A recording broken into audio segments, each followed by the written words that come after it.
Yo, what's up? Let's keep it real, son. Count If this the world money, you know against what I'm me, saying? still I Hey, yo, know put the grass over there, it's safe, you know what I'm saying? I Cause would it's never Bentley lie. Jackson's. That this is Watch shoes go to way. wifey, you know how that go. I'm saying that's what this is all about, right? Cooking Clothes, soul. bankrolls, and hoes. You know what I'm Let's go, saying? let's Word go. what, man? What?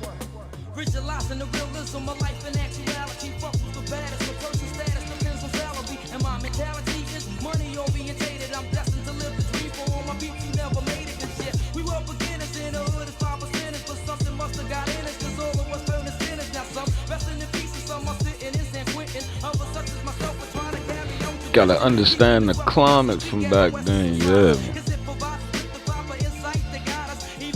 Just to get us in the mood.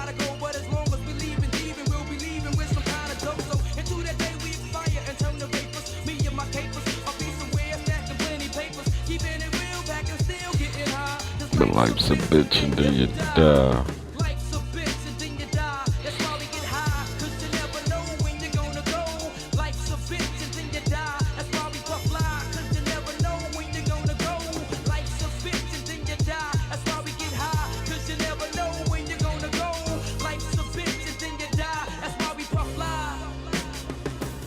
I I woke up early on my born day. It's a blessing, the essence of adolescence leaves my body now freshened. My physical frame is celebrated cause I made it. This was 93, 94, people. Ain't nothing else sound like this. You understand me? Even though obviously the beat is different. Just listen to the lyrics.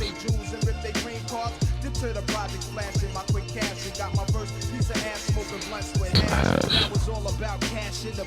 Niggas I used to run with is rich and doing years in the hundreds. I switched my motto. Instead of saying fuck tomorrow, that buck that bought a bottle could have struck the lotto. Once I stood on the block, loose cracks, produce stacks. I cooked up and cut small pieces to get my loot back. Time is illmatic, keep static like wool fabric. Pack a formatic to crack your whole cabinet. Life's a bitch until you die. That's why we get God. Cause you never know when you gonna go.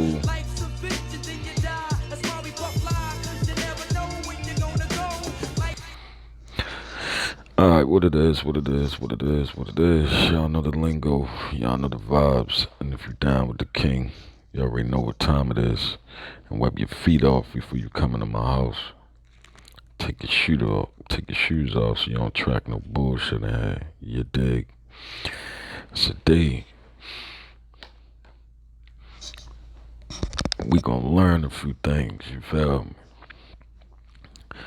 For y'all that wasn't around, I'm gonna try to articulate the climate as much as possible while I'm going through this thing. You feel me? Because if you wasn't around, if you didn't experience it, you might not understand. You wouldn't get it. Like even if you go back and you listen to these projects that came out around that time, you might think to yourself, what's the big deal? You can't really get the full impact of especially Illmatic unless you understand what the climate was around the particular time when this album came out.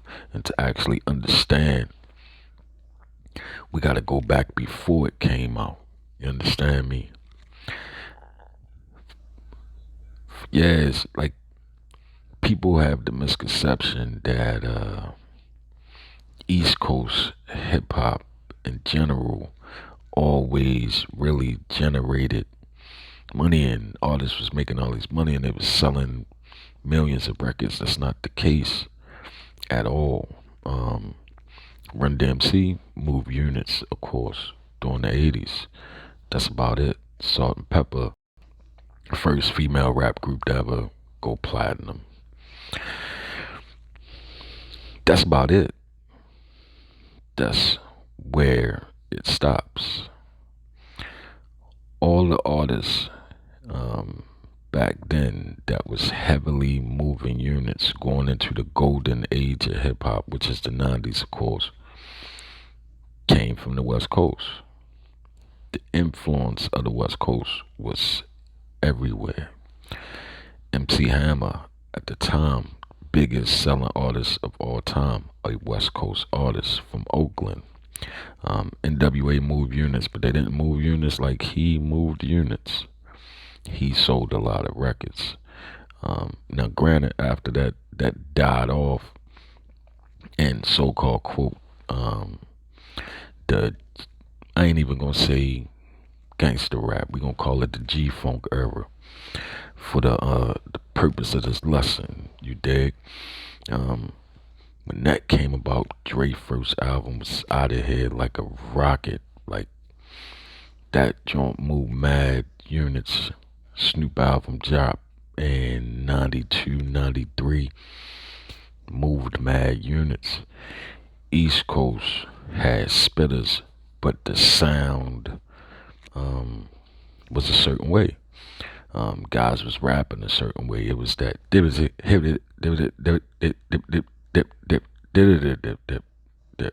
kind of rapping. You know what I mean? It hadn't evolved yet, and the West Coast was talking about shit that people from anywhere, didn't matter if you was from Cali or not, could relate to. But out of all that going on, a album was released, a single off an album that ended up being on a soundtrack. I think the movie was Zebra or something, can't think of the name of it. It was a song on the album by a group called Main Source. And it was a kid on the album named Nasty Nas.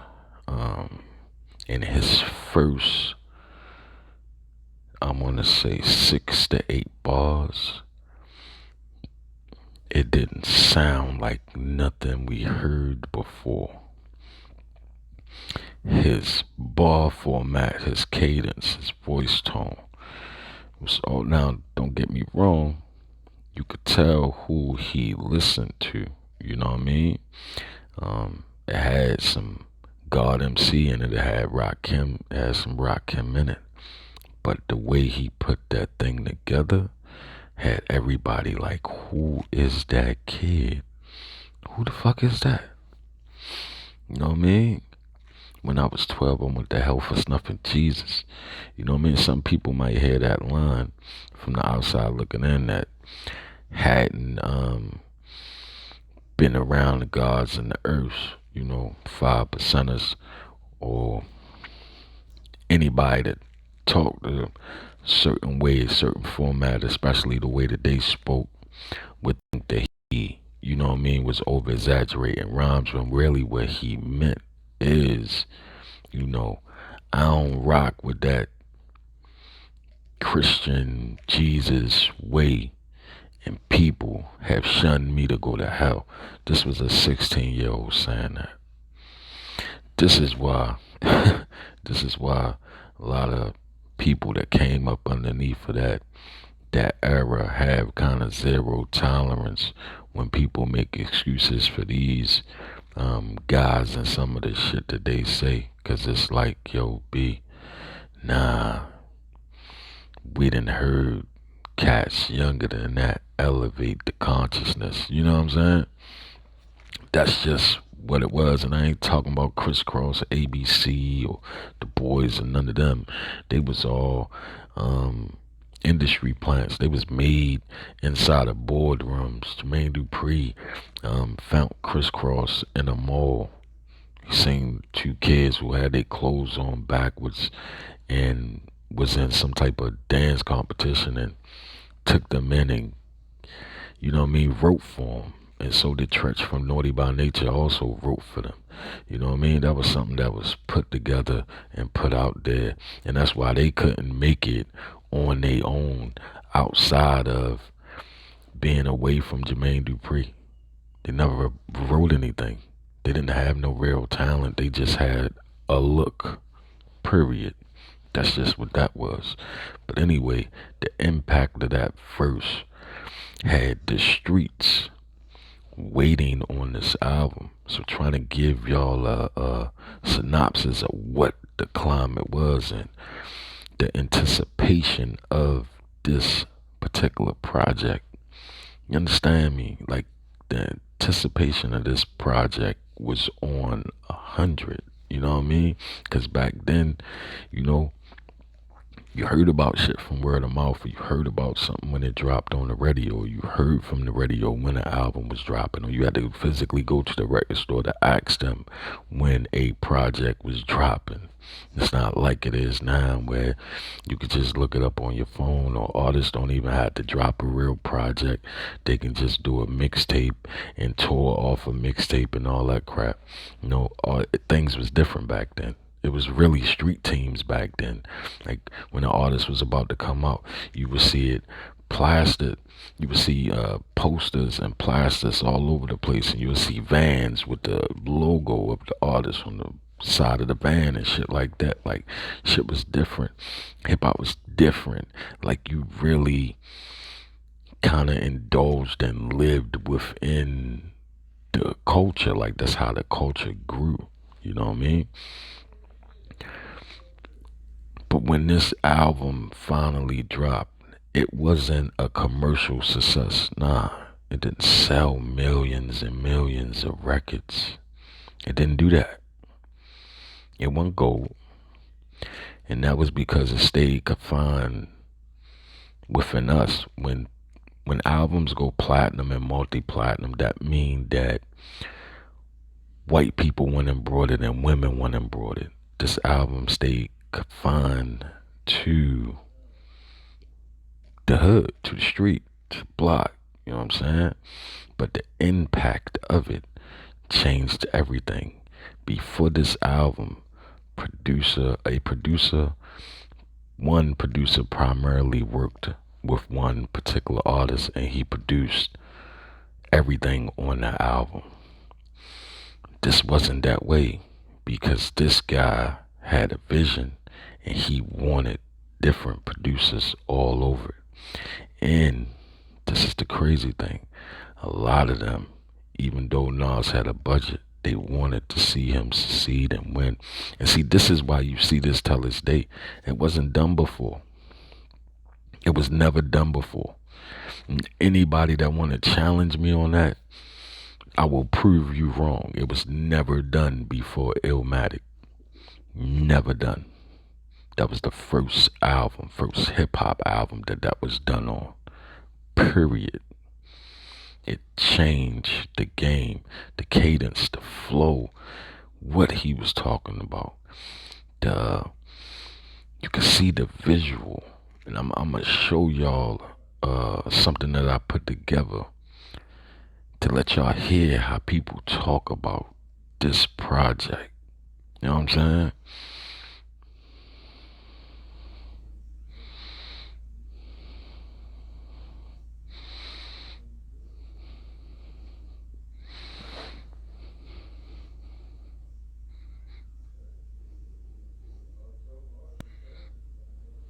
When I was listening to it for the first time and writing about it and who I was back then is so different than who I am right now, but I would not be who I am now without that. The Five Mics was right. Is it a classic? If you can identify that there's, in Nas's music, in Illmatic, there are the same themes that worked in Greek Yeah, and they got tragedies 5 mics in the and source. Back cheesy then, the romance source was the novels hip-hop and, Bible, you feel me? gangster It was movies hard to that get 5 truly mics in the see it source. and you know, there's no person that this can't touch.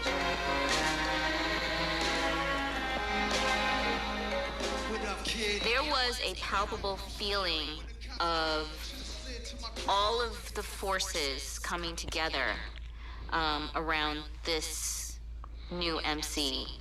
And it did not feel like something that was created in a boardroom. It felt like it was happening like a storm. There was definitely a feeling that people wanted this guy to win because they felt like he could carry the load. I think, and also what's interesting about Nas is that he has always been aware of his ancestors, and it's in his music, but representative of his generation and younger.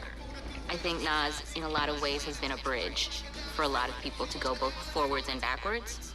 You know, you kind of need that. You need that person who is going to connect you with your roots, but also see the future. And to this day, I don't actually know when Nas figured it out, but I'm sure that he knew me as Miss Info. And then maybe somebody was like, oh, FYI, fun factoid, did you know that, years ago, under a different pen name, she reviewed your album? And I'm sure, or I hope that he just kind of stood there really confused for a while and was like, what? That's the scene that I played out in my head. When I heard that Nas was going to be performing at the Kennedy Center, there's a part of me that's like, oh, it's fresh, word up. Everybody got on suits, but we rocking off the same energy from then, and it stood the test of time.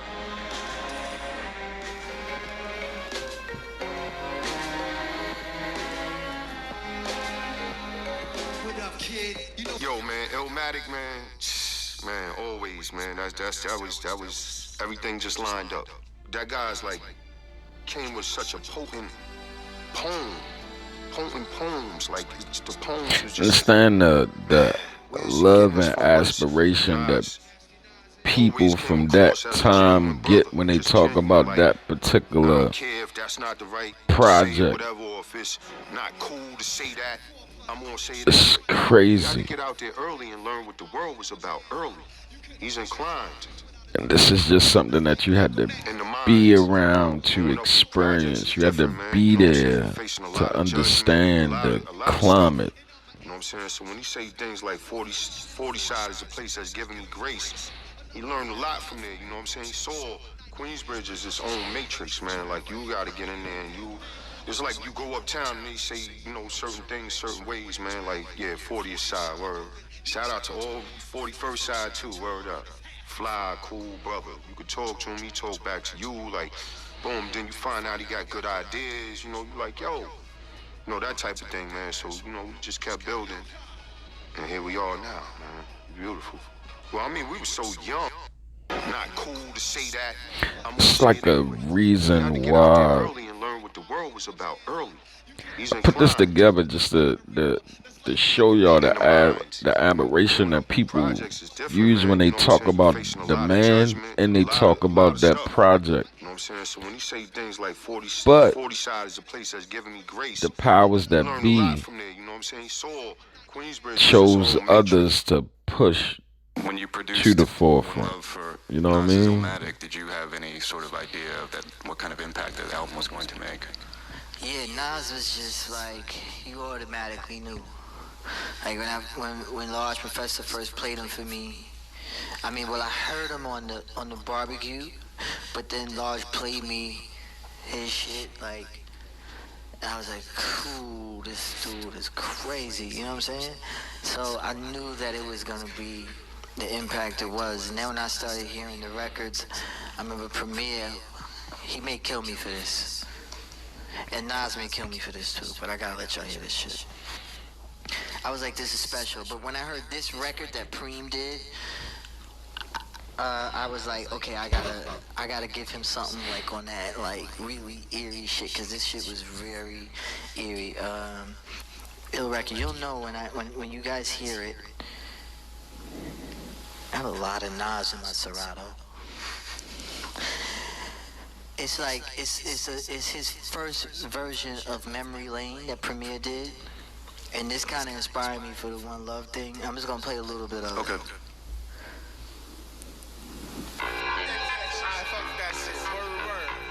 Other shit, you know what I'm saying? We gon' do a little something like this, you know what I'm saying? Keep it on and on and on and on and, you know what I'm saying? Big Nas, Grand Wizard, God, what is it like? You know what I'm saying? Yo, gang, that shit. I rap for listeners, blunt heads, fly ladies, and prisoners, Hennessy holders and old school niggas, then I be dissing them. Unofficial, that mo woolly tie. I dropped out of coolie hot, gas the bar, cocaine, cute spot, jungle survivor, fuck who's the lava. My man put the battery in my back, a difference for manitizer. Since it begins to dent it. With formality, moderation's infinite, money wise of physiology. Poetry, that's a part of me. Retardedly, I dropped the ancient manifested. I love Cream. But when I because that was the first version of Memory Lane on the album, so when I heard it, I was like, oh shit. And I heard Paul shit, Yeah. So then I was like, I gotta get this dude some shit. So he came out by the crib. Yeah. At this Nas time, I is had a like little setup in Fife's my crib, favorite, but in the basement. So he came through, him and Akinelli and Large. because he detaches himself from the media and other things, he didn't get that And I was like, so why you push trying to approach it? He was that like, they man, tried to my put him God, in you know what I'm position saying? with his second album. I That was trying to Big get and that shit that later you fuck Jay with, God, ended you know up what I'm getting saying? that crown Very of King of New York. Nas, But nobody jazz, man, speaks type about shit, you know what I'm saying? I was like, any true, other true. I was artist like, man. the way that they And speak I just, about Nas, I but just started probably fucking with it, like, the right way there. people speak of Pac. And it was just instant. He was like, oh, man. Yeah, let's go with that. And when we had the session and we was in Battery, recorded in Battery, he brought his book in and he just started spitting that shit. He spit it in the room first for everybody. Must have been about 10 of us in there. And he spit that shit. The room was like silent and the speakers was rocking and he was just like, like spitting that shit over that shit. I was like, man, it was crazy. And I hadn't really finessed the drums yet, but when I heard that rhyme, he did it. And then after he laid it and I pumped the drums up, it was just right. It was just like one of those perfect sessions. He kind of introduced him to everybody, so I think if you ask any other producer that question, they'll tell you the same. Yo, check this out, baby. You watching The Source TV on thesource.com. This is the Chalk Boy Wonder Peep Rock. I met Nas through a friend of mine, Large Professor. You know, he kind of introduced him to everybody, so I think if you ask any other producer that question, they'll tell you the same if they're not from Queens. You know? We met. And see, even with that, I was probably hanging around with Large Professor. Liz, that's a lot. And that's salute, little girl. How you doing? Riding around Queens, meeting everybody. So I met Salute. Thanks for Nas stopping by. Appreciate it. like that. You know, I heard that verse. I heard that snuffing Jesus line. That's what caught my attention. How me and Nas came about to do The World Is Yours was we basically mapped it out in my basement. You know what I'm saying? But even with that, Liz, with that situation between Jay and Nas, they, let's see how I can say this. One of them could have been killed because that situation that they was going through was a little deeper than the art form.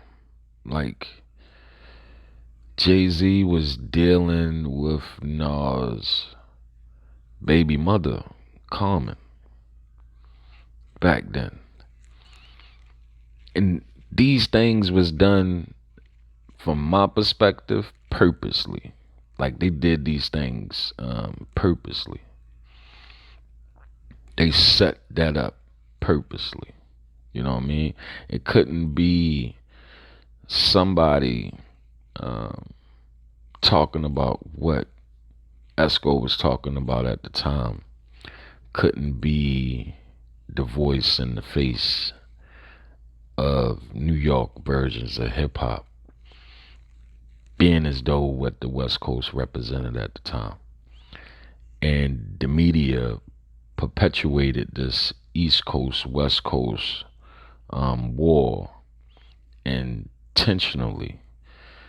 But yeah, Hov was dealing with, now granted, it's not like Nas and his first kid's mother relationship was the best relationship. They was going through some things during that time, but to put them two in the same places, same atmosphere, so they can interact and supposedly be friends, and then later it comes out that them two was having in a sexual affair, because the way, and a little bit before them, because supposedly, this is out of Jay-Z's own mouth, he had asked Nas to be on his first album, which was Reasonable Doubt, and Nas declined to do a hook on that album because back then Nas didn't do features for people he didn't know like that. So he told him no. Jay used Nas vocals for the song anyway. It's called Dead Presidents, and paid the publishing company. This is all things that came out after the fact. But they tried everything possible. Like I believe they even tried to talk Nas into a image change. His second album, which a lot of people, which had the commercial success, it was multi-platinum. It had Lauryn Hill on the original single. All of it. It was set up to take off. He went from being the street prophet to a more mafioso type lingo and talk during that time. But the problem that Columbia had with him, he didn't want to change what the initial single was about, and he did the Curtis Blow remake, If I Ruled the World. And in that song, the things that he talk about is things that make you think, is things to, you know what I mean? It's not the typical downgrading women, and it's not to say that he didn't have material that called women certain names, because yes, he did. Because when you're speaking about the environment you come from, you have to speak to the people a certain way. That's another thing that people didn't understand about Tupac. Tupac wasn't, even when I said in Ashe Live a little while ago, when I said Tupac wasn't no gangster, Tupac would tell you he wasn't no gangster. The thing that Tupac understood is, in order for me to reach the people that I need to reach, I need to talk to them in the language that they understand. I need to be a representation of the things that they respect in order to bring them in, and then I can save them. I can't save them if I'm acting like I'm better than them and I'm talking down on them and I'm more intelligent than them. That's the thing that people don't understand. That's the thing that even people in the conscious community don't understand. These so-called intelligent people, these so-called people in this sector, even when they talking to their base, even when they talking to their fans, they talk down on them. They talk to them like they absolutely nothing. Even when somebody might disagree with something that they say, they talk down on them. You can't reach people if you talk down to them. We ain't wired or designed that way. We're not going to hear nothing you say. And even the people that's following you, they going to follow you for that.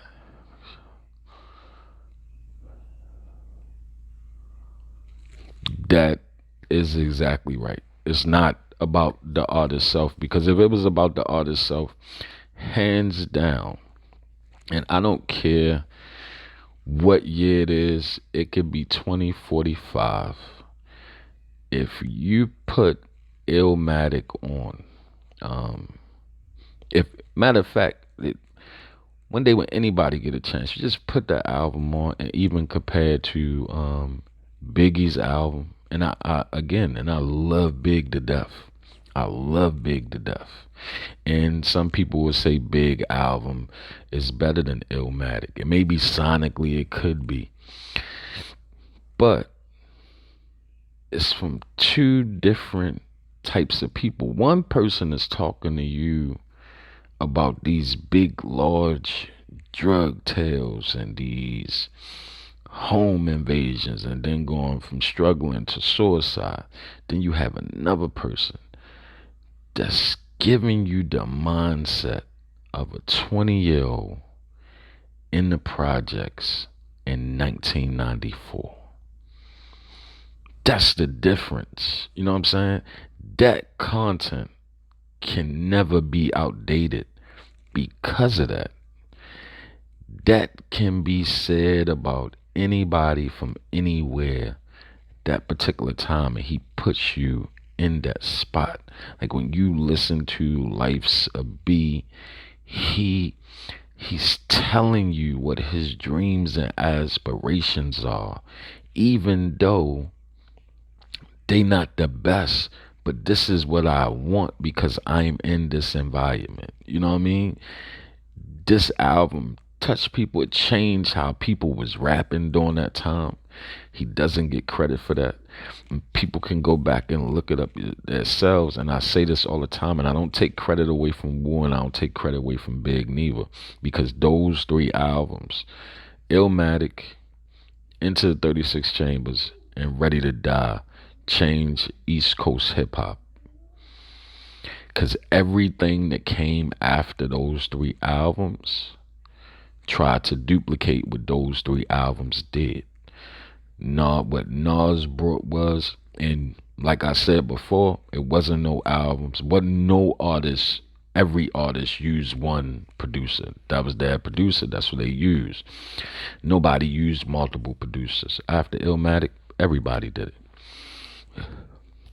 Even just looking at the 2 albums that came out around the same time, every Wu-Tang album was produced by RZA. That whole album, every song on that was produced by RZA. Big album, Puffy had what he called the Hit Squad. They produced primarily Big's whole album. Nas didn't have that, and Nas didn't have no major features on his album. Wu don't count because they was a solid group, but it was almost unheard of back then for somebody not to have a cosign by another artist and have them come on their debut album and at least do a song or track with them. Big E had Method Man on his. That was the thing. Nas didn't have any of that. It was just him. He had one feature, and that was AZ, and we never even had heard of AZ before. But these 2 kids, what they was saying, like, you can't, it's no denying the impact of that album.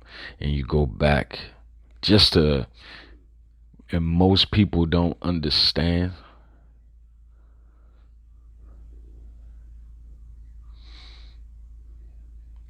Yes, I absolutely agree. That's what music's supposed to be able to do, is bring some sort of emotion out of you. Like that's why I love soul music so much, and that's why hip hop artists, especially in the 90s, and the reason why I believe the 90s is called the golden age is because what they did, the artists, the producers, was sampling old soul music. You know, the West Coast used a lot of P Funkadelic and James Brown, but for the most part, the East Coast was sampling soul music. It felt like the music had a soul to it because of the way it sounded. Now the difference is, and people don't realize because they think the kids not using 808s no more because the drums sound different, but they are using 808s. They just got the 808 speed all the way up. You know what I mean? And they rhyming slower, the cadence slower, and you know, it's a difference. But the impact of that album changed the way people rap. Rapper Jay-Z, wanna admit it or not, it changed the way he rapped. People don't agree with me when I say this, but it's easy to look up yourself. If you go back and you look at anything that Jay-Z rapped on before his debut album in 1996, he rapped fast. Skibbity, skibbity, skibbity, skibbity, skibbity, skibbity, skibbity, doo, doobity, doo, doobity, doo. That's how he was rapping. That is pure facts. That's how he was rapping. People forget about that. But he was doing the double time flows and the he was rapping faster than Twister half the time. That's what he did. You know what I mean? But those albums come out. His album comes out in 1996. Suddenly, it's dramatic. It's drastically. His flow is different. The things that he's speaking on is different. Everything is different. And that's not to say that he took from them or he borrowed from them. But we are, in every artist, I believe, go do this. You are a product of what you listen to. I know when I used to write, when I used to rap, I used to be in a little rap group. We had a little dumb deal that didn't go nowhere. It was signed to a stupid deal that wouldn't have been good for us at the time, but one of my friend's moms was our manager. She didn't know what she was doing. But when I used to write, I used to have to make sure, because I'd be writing and I would say the rhyme, and I'd be like, yo, cuz I would ask my cousin, I'm like, yo, do it sound like you heard this before? Because I'm feeling like I heard this before. And it was just because my structure and my cadence was a little Ice Cube-ish, a little Brad Jordan, aka Scarface, and Nas, all Rakim, all these people that I listened to, my style was similar to, you know what I mean? Because that's what I was listening to at the time. So in my mind, it would be like, yo, that sound familiar. And it wasn't that nobody else said it. It's just I was sounding like them, and I didn't realize I was sounding like them. So when I say that, I'm not saying that, you know, Jay took from those 3 albums or anything like that. Because the one thing that I'll give dude credit for, he's an outstanding lyricist that didn't use it earlier in his career, but he's using it now. And he didn't use it early in his career, and he told people himself why he didn't. He said, I could rhyme like common sense, but rhyming like common sense don't make no sense because it don't make no money. And he absolutely right. Those rappers that rap that way don't make money and don't usually last the test of time. That's why even though Nas' reign as king wasn't as long as Big's, wasn't as long as Jay's, his influence, his footprints was all over 90s hip-hop. People don't talk about it. He don't get credit for it. Fans don't speak on it, but when you hear his peers talk about it, because that's where the impact was. So when I say impact, I'm talking about on the industry, because fans pick and choose who they like. They remember history the way that they want it remembered to favor whoever they like. Y'all understand what I'm saying? But the one thing that doesn't deny is when you hear other artists talk about it, when you hear them talk about the project, the way that they talk about it, the aberration that they talk about the project, because it was something fresh. It didn't sound like anything that we heard before during that time, because East Coast hip hop was really stagnant at that time. West Coast was everything then. Dre and Snoop was killing. Almost everything that came out of the West Coast was going 5 and 6 times platinum. They had the golden touch over there. And the East Coast hip hop, like, people don't even know, like, Def Jam was about to go out of business, was about to shut down. DMX, Ja Rule, and Jay-Z saved that situation.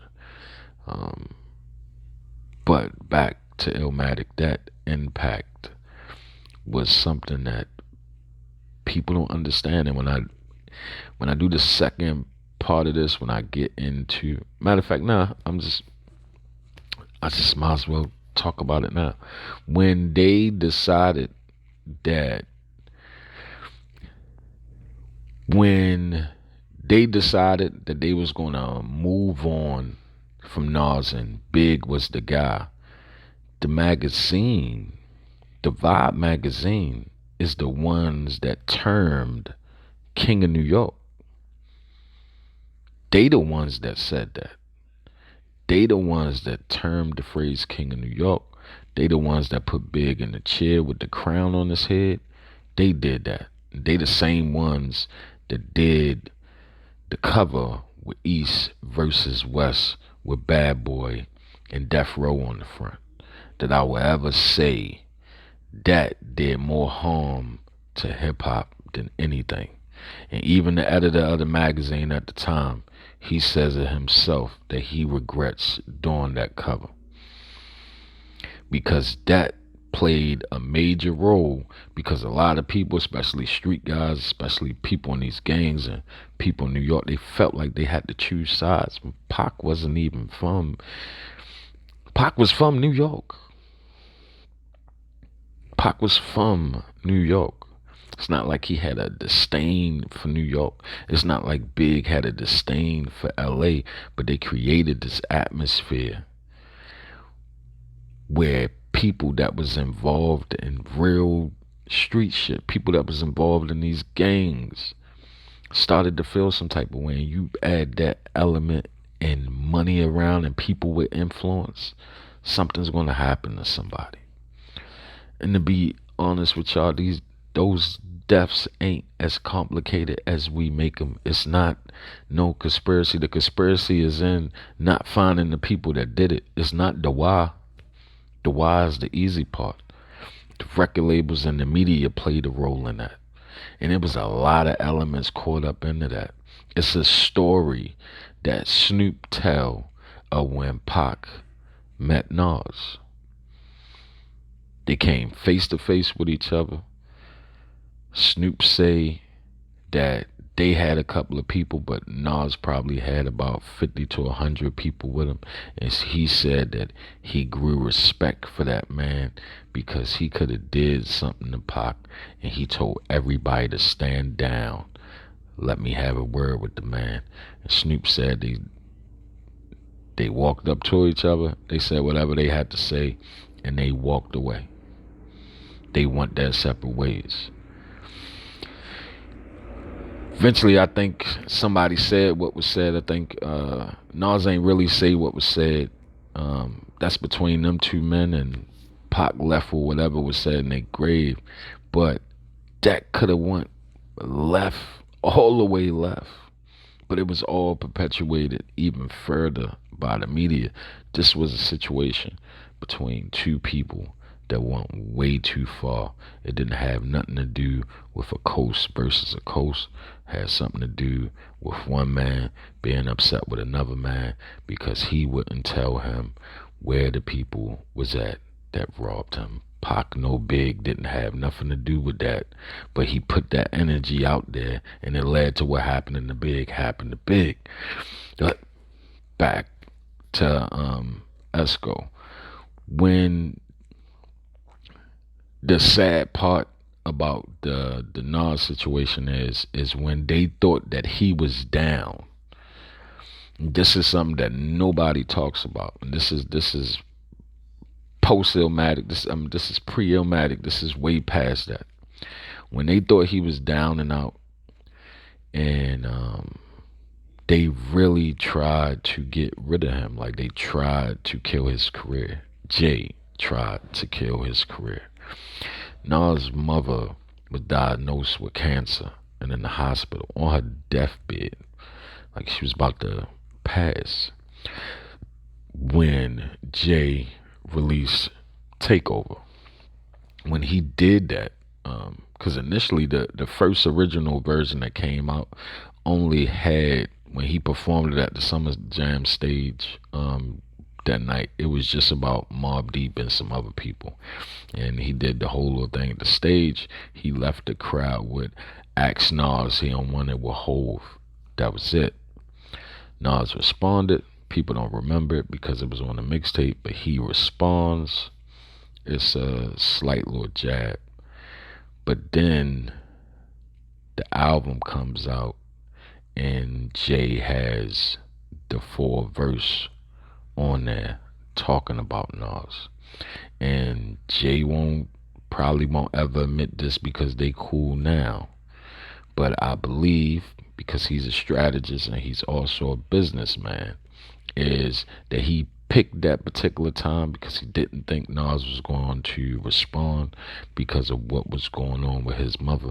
And everybody know during that time, that type of energy could be detrimental to a career. And he really tried to take that man career out of here during the course of that time. He really did. Nas just ended up responding. And then Jay went even further with Super Ugly, where he put the business out there about having relationships with Nas' first baby mother and throwing the condom on the baby seat. Like, you look the weak and you look like a weirdo. He really thought he was saying something slick, but people really looked at that verse like, yo, you know what I'm saying? Like, people really looked at that like, oh, why would you say that? Like, it didn't come across like it was cool. And then the way Nas handled the situation was even more greater. But back to Illmatic. Again, that album is classic. A classic album, period. Not just a classic hip-hop album. The samples that he used on there, the jazz samples that he used on that, along with the soul samples, is just the vibe of that album, the way that it makes you feel, the way that he introduced himself to the world.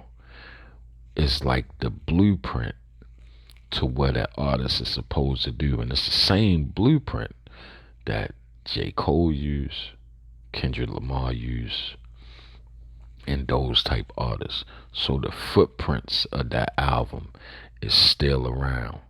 And when I get to I'm gonna do a Ready to Die one too, because that album helped change East Coast hip hop. And I'll do a Wu-Tang one too, because that album helped change East Coast hip hop. And then it's going to come full circle of how these three albums connected and how all these artists was fighting for that one throne, that one, like I said before, one particular magazine put out there. And that was the Vibe magazine. They started a lot of trouble back then. People, like, a lot of stuff went on back in the 90s, and because there wasn't no social media, you know, it wasn't as publicized as things are now between these artists, but it was little wars going on inside of New York that helped the demise of New York hip-hop, that helped the South be as dominant as they are now, because a lot of New York artists wasn't working together. Especially after 50 Cent came out. Like, all those collabs and stuff like that stopped. But I'll leave y'all with this. If y'all ever get a chance, now I'm gonna play a Nas song. It's not the original beat on the song, because I know how YouTube copyright is, so I had to find a blend. I particularly like the blend.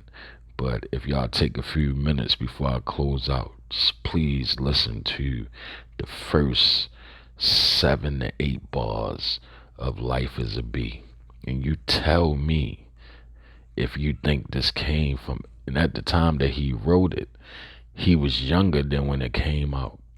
You know what I mean? Like, again, peace and blessings to y'all. Wipe your feet before you come into anybody's house. And what I mean by that is, don't bring no bullshit inside nobody's house from outside.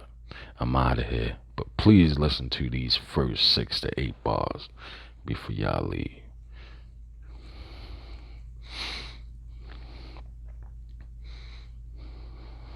Hey yo, what's up? Let's keep it real, son. Count it.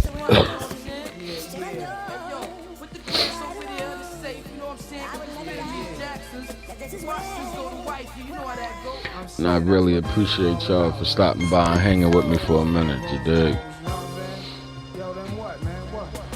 Visualizing the realism of life and actuality. Fuck who's the baddest, the person status depends on salary. And my mentality is money orientated. I'm destined to live the dream for all my people who never made it. Cause shit, we were beginners in the hood as 5%, but something must have got in us. Cause all of us turned to sinners. Now some resting in peace and some are sitting in San Quentin. Others such as myself are trying to carry on tradition, keeping this wealth of essence, street ghetto essence inside us. Cause it provides us with the proper insight that guide us. Even though we know somehow we all gotta go, but as long as we leaving, we'll be leaving with some kind of dope. So into that day we expire and turn the vapors. Me and my capers, I'll be somewhere stacking plenty papers, keeping it real, back and still getting high. Cause life's a bitch and then you die.